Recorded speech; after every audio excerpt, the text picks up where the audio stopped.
surprised you haven't even done anything yet. Welcome to the final day of the Maui Fringe Theater Festival. I'm so happy that you could all be here today. First of all, I want to let you know, if you've never attended a Fringe before, immediately after each production, we need all of you to exit to your left, past the women's restroom. If you're wearing these passes, you can come right back in as soon as we've cleared the stage and put the next set in place. We've got so many fun shows still to come today. This next performer is, I think it's fair to say, one of my best friends on Maui. And I was so happy that she submitted this script. And this is, all you people in this room, you are the world premiere audience. This show has never been performed. So thank you for supporting independent theater. Also remember that you can vote for the Audience Choice Award. I highly encourage you all to vote. Just vote once, though, at some point before you leave for the day. This isn't Florida, as Allison Logan would say. Thank you again for attending the festival, and enjoy Vindication, Scenes from the Life of Mary Wollstonecraft.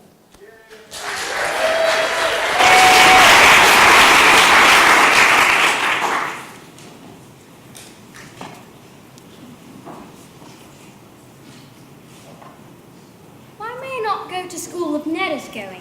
Because he is a young man, and he must prepare his mind for the tasks that lie ahead.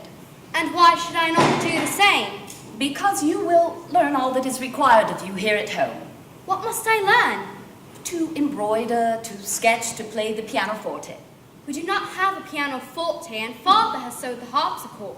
Your father assures me that he has only done so because of the inevitability of buying the newer instruments after his next crop comes in. But I already know how to play the harpsichord. Those who have heard you might disagree. But when will I learn something important? Important? Whatever can you mean? You will continue to practice those arts most suited to a young lady. But I am not suited to be a young lady. True enough. And yet you will be. Why must a lady learn those things? Those are the qualities that a man finds most appealing in a wife. Sketching is a talent, not a quality. Should it not be more appealing to a man for his wife to be useful? A man will have little use for a wife who never stops the wagging of her tongue. I can tell you that well enough. My clever girl. I hear your father's horse. Off to bed with you. It will not do for you still to be here when he enters. Father would never touch a hair on my head. Not yours, I'm sure. He loves you too much. Does he not love you?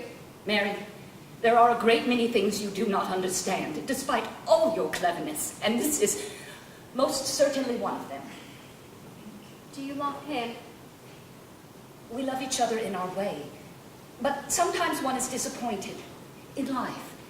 In fortune, in so many things. And your father, I would help if I could. Elizabeth! Mary! Mary! Mary! Open this door this minute, Mary! Don't fret, Mother. I shall help you both.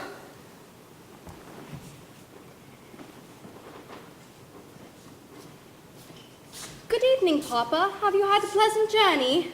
Mary, what are you doing here? Just resting.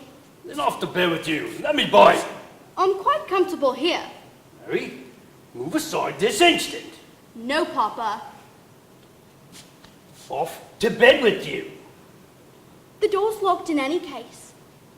And where's the key? The key? To Mother's room, you mean? It's been lost. And by that, you mean that your mother's locked me out. Elizabeth! No, sir, I promise you. Mother doesn't have it. I do. Or rather, I did.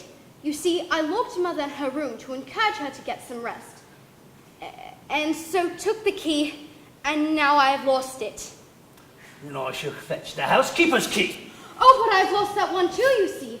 After I'd lost the original, I went to fetch the housekeeper's keys, and thought I should hold on to it so as not to wake Mother. But somehow I have lost that one too. Mary, But I'm sure I'll find them in the light of the morning. Quite sure. Mary, I swear to God, if you don't give me that goddamn key! Edward! You said you would never harm me! I know you would never harm me, Papa.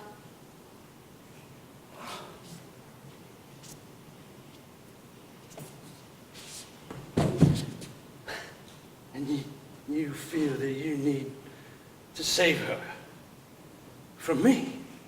I'm not saving her from you. I'm saving you from yourself. You always say in the mornings how much you regret how you behaved, and always have such terrible headaches, and feel so very guilty. So I'm helping you, don't you see? Where do you get such ideas, child? From you, Papa.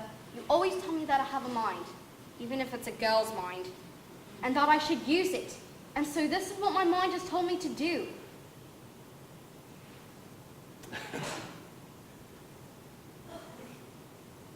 And thank you, my child. You may go to bed now, Mary.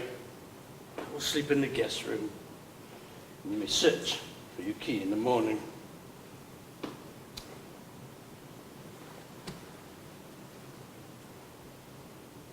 Papa, why can I not go away to school? You go to day school? To a proper school. There is no school for a girl like you. But there should be. Perhaps there should.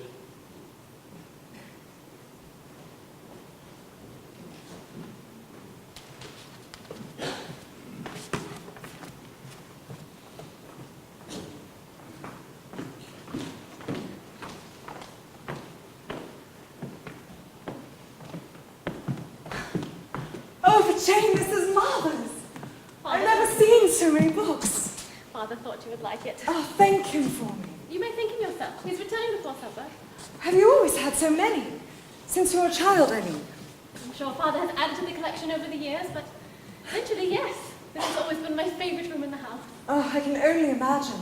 Father let me read what books we had, but most were sold off to pay off his debts some years ago. Been filching from the neighbours ever since. Mary, you should not speak of your father so. No? Suppose not. I always prefer to speak in truths. It can be unkind when shared unnecessarily. Perhaps you're right. I should defer to you in this. Your knowledge on this end, likely all subjects, has proven far superior to my own. Superior? No. I have simply been exposed to more diverse opinions. Can you imagine if we should all be so lucky? All? Women! Imagine if all girls had access to such riches. No, not mere access, instruction. To what end? Well, to every end. Oh, Mary, what a hubble-bubble. I do not understand you. Did your father not provide you with a superior education? Yes, he did. And do you not think yourself better for having had such an education? Well, yes, I suppose, but what use is it to anyone but myself? I should think it of great use to your fiancé, for one thing. Well, it is true that Mr. Keyes is pleased with my accomplishments. Ah, a developed mind is not merely an accomplishment. You are a more complete person than those accomplished fools who only sow and swoon. Well, I suppose, but I still do not know how this can affect Mr. Keyes. It does, and it has. I have seen it. You do not even realize it. He treats you with respect, as a person, not merely as his bride, because you are fully formed. How can we as women ever expect men to treat us thus if we do not educate ourselves and make ourselves equal to them? I do not think most men wish for their wife to equal them. Do you not think a marriage between equals more likely to succeed? Your husband shall have a far better wife for your learning. Because of your education, he shall have a partner rather than an ornament. You shall run his household more efficiently, raise his children with wisdom rather than with tedium, provide him with counsel rather than a mere furrowed brow when times are bad. You shall be able to reason with him rather than to resort to cunning and trickery to get your way. Oh, Mary, really? Cunning and trickery indeed. They are the readiest tools of a clever but uneducated woman. You are quite unfriendly toward our sex. I do not say it is any fault of their own, but it never ceases to amaze me to what ill purposes an active mind tends when it has no proper outlet. What happens to a flower that is denied sunshine? It shrivels and grows coarse. You are quite vehement in this belief. I have seen what comes of a marriage where neither partner can understand nor respect the other. It is not to be desired. I suppose not. I can see in your face that you do not think there shall ever be a man who understands me. And you may be right. I shall never marry. No, of course you shall. I can only... You misunderstand me. I have no wish to marry. But what will you do? I will work. That is what I have come to tell you, Jane. I leave for Bath in a fortnight. What awaits you in Bath? A Mrs. Sara Dawson, a lady of advanced age in need of a companion. Oh, Mary, what a sour life it sounds. I do hope she is kind to you at least. Oh, I have every expectation that she will be a miserable old crab. But I shall sharpen my pen on her claws. I shall have plenty of money to send back to my mother and sisters, and I shall have ample time to read and write. I shall be content. But I will miss you, dear friend. And I you. Mightn't you abandon this marriage scene and come with me? What an idea. Well, I don't like the idea of sharing your affections. Why can I not keep you all to myself? Mary, you are always talking about the need for independence, and yet here you are, jealous of the affections of my husband-to-be. You want everyone you love to be dependent upon you. Oh, yes. Such rules apply to other people, don't you know? It's much easier to tell other people how to live. It is true, though. I always feel that I know exactly how everyone else should handle their given situations, but I never have an inkling as to how to handle my own. Perhaps I shall find such wisdom here. Well, then let us find you some research material for your journey.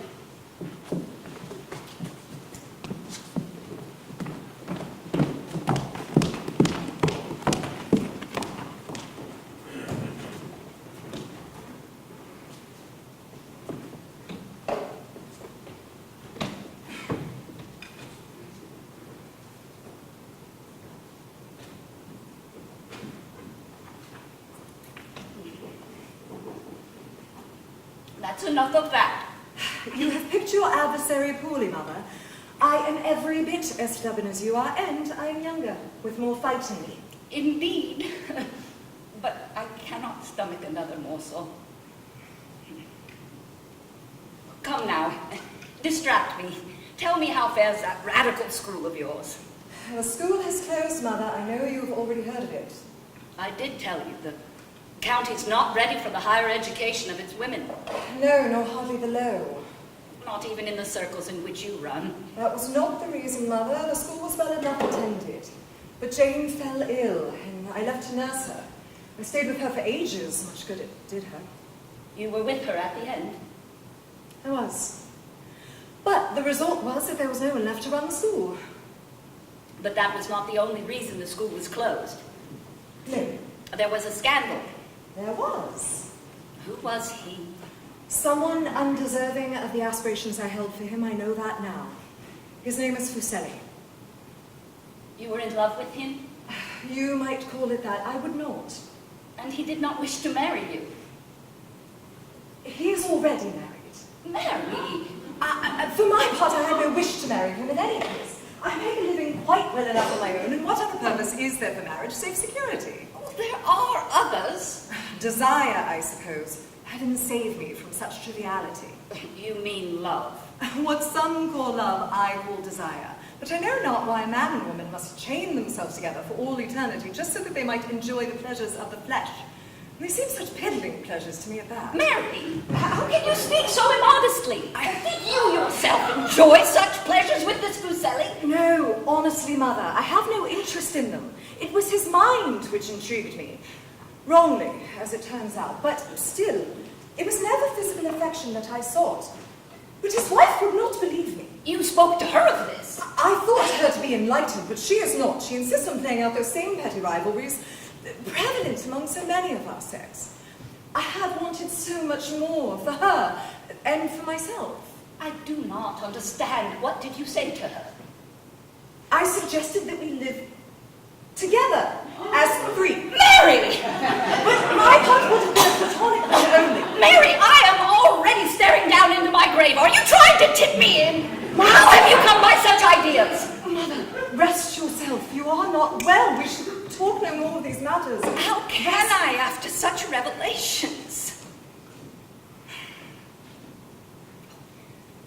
not wish for a family, my child. A family is a fine thing, Mother, but I should only think it worth having with a man capable of treating his wife as an individual, not merely as the vessel occupying the role of wife in that family. And you think there are such men? I know there are. Few they may be. My publisher, Mr. Johnson, is one such man. I should have liked to meet him. You shall, one day. Of course, child.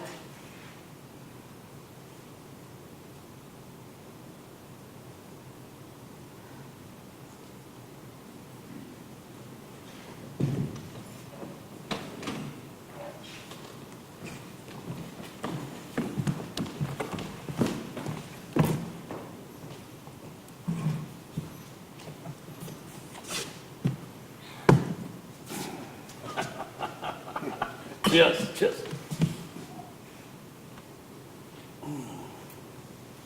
You were very quiet after the oratory, Godwin. Indeed. Had you no opinion on the subject? I did, but I found little opportunity to provide it. Yes.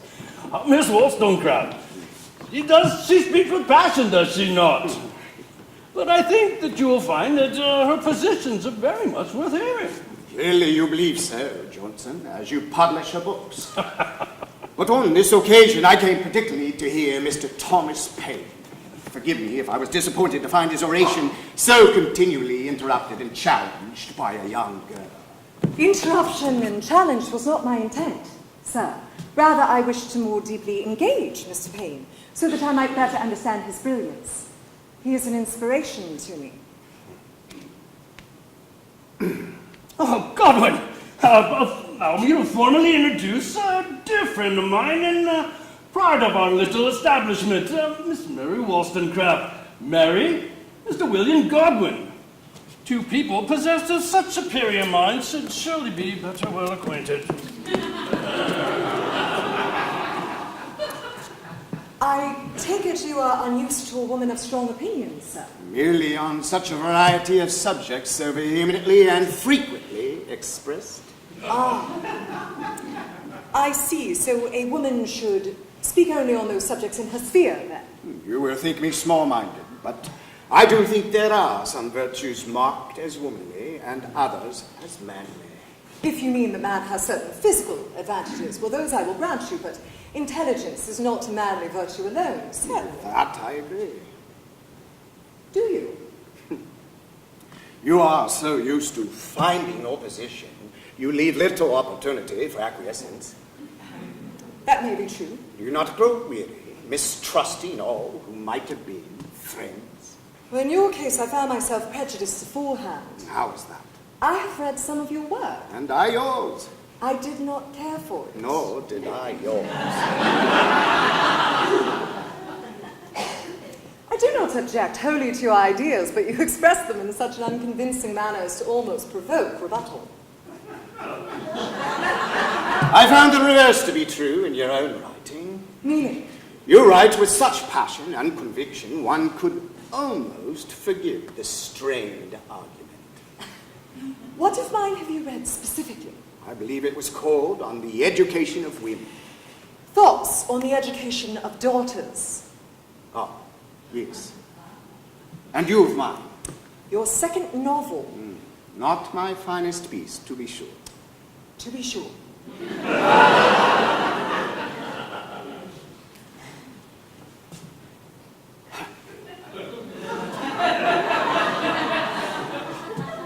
Perhaps we simply need to sample more of each other's work. Have you anything new? It's only just begun. And what is it? A response to a piece I read recently, that bit of nonsense by that Whig MP on the new revolution in France.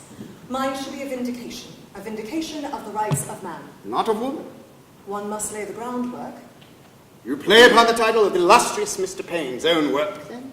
I should like to think of it as an homage. And I'm sure he will be honored. Oh, I do wish he could have dined with us tonight. But one must be satisfied with what one is given. Superior conversation. Superior conversation cannot always be found. Yes, 'tis too disappointing he was overcome with a mysterious illness.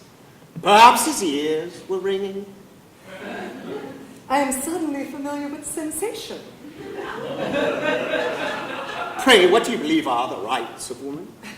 To educate herself, for one. So that she might be the equal of a man. Well, that would depend upon the man. I think in many cases the educated woman would rank far superior. And for another, To be given the opportunity to learn true virtue, rather than the credit of being predisposed to it. what an idea. One that I'm sure has never crossed your limited mind before. We're all limited in our own way, madam. All we can do is strive to open our small, weak eyes as wide as we are able, take in as much as we are able, and hope to come to understand even a portion of it. To open weak eyes as wide as possible. 'Tis a lovely thought. If only we could do the same with weak minds. I think I have had quite enough of that. Much might be said about me, madam, but never has anyone dared to call me weak-minded. Are you unwell, Godwin? Forgive me, Johnson. I shall be unable to dine with you this evening. Like our speaker, I find myself stricken with a headache of a most obnoxious nature. I shall collect my coat from the hallway.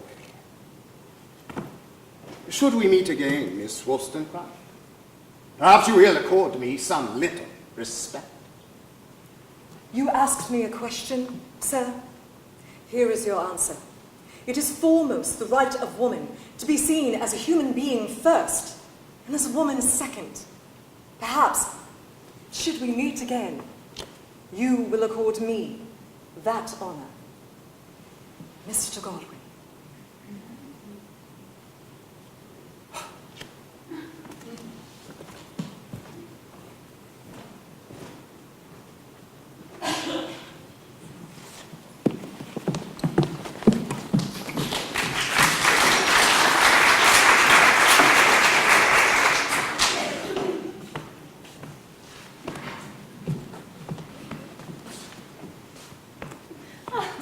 Oh, monsieur, you must not say such things. You will make me as red as Madame Wollstonecraft's hair.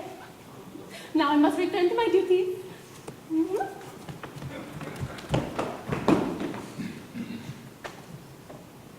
My apologies if we disturbed you, madame. Mademoiselle.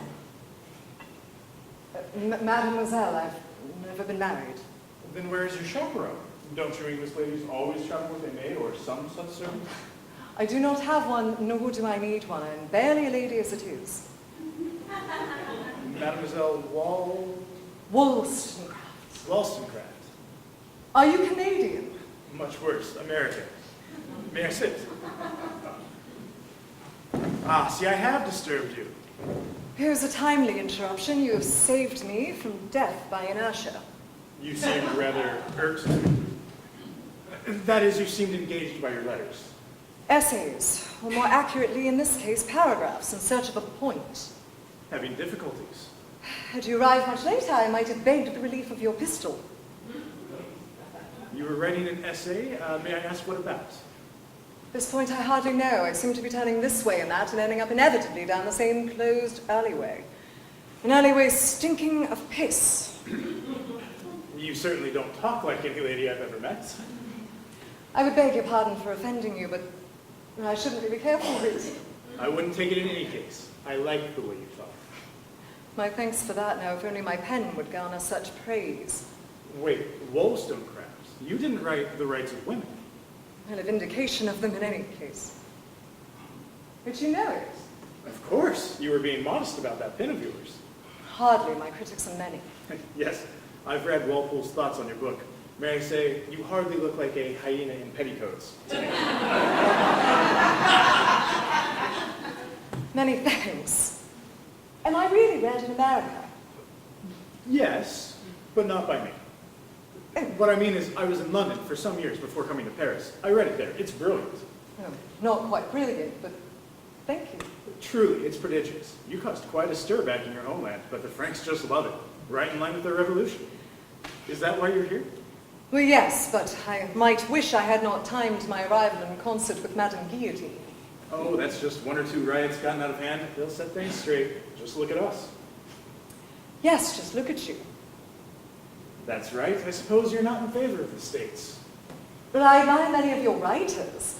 Mr. Jefferson's Declaration was a model of political philosophy, but I do admit to being a faithful British subject, inasmuch as I am subject to anything. You may be in the wrong country then, and the French were on our side. And yet, I do not see many of your countrymen running to their aid as they did for you. Oh, we will. Just wait and see. Is that why you're here? No, ma'am, I'm in timber. Timber? In Paris? The money's in Paris, Miss Wollstonecraft, and not the timber. Your timing may leave something to be desired. I was willing to risk it. I admit to an unhealthy affinity for excitement, and nowhere is quite so exciting as a country on the brink of revolution. The ground seems